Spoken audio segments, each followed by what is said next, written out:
Mark Davao, titira ng packeting. Grabe, long shot. Ang hirap nito. Dito pa ito sa Mako, Davao de Oro, Open Billiard Tournament, mga idol. Dumating na po yung Mark Davao, galing ng ibang bansa at sumali ng tournament dito sa Mako, Davao de Oro. Ano? Grabe! Ginanon lang. Ano daw, ginanon lang ang sabi ng mga tao doon sa harap. Napaano yung mga tao sa tira na yon, sobrang hirap mga idol.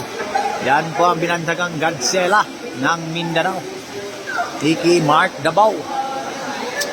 Galing ba yan ang ibang bansa? Kakarating lang at dumiretso ng Mako, Davao de Oro at sumali ng Open Billiard Tournament.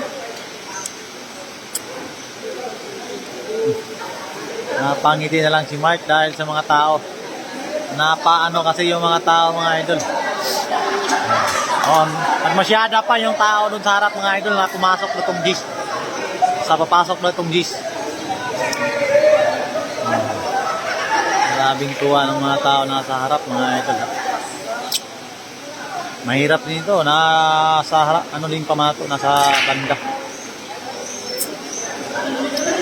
Ang ingay ng mga tao dito mga idol. Ang ingay.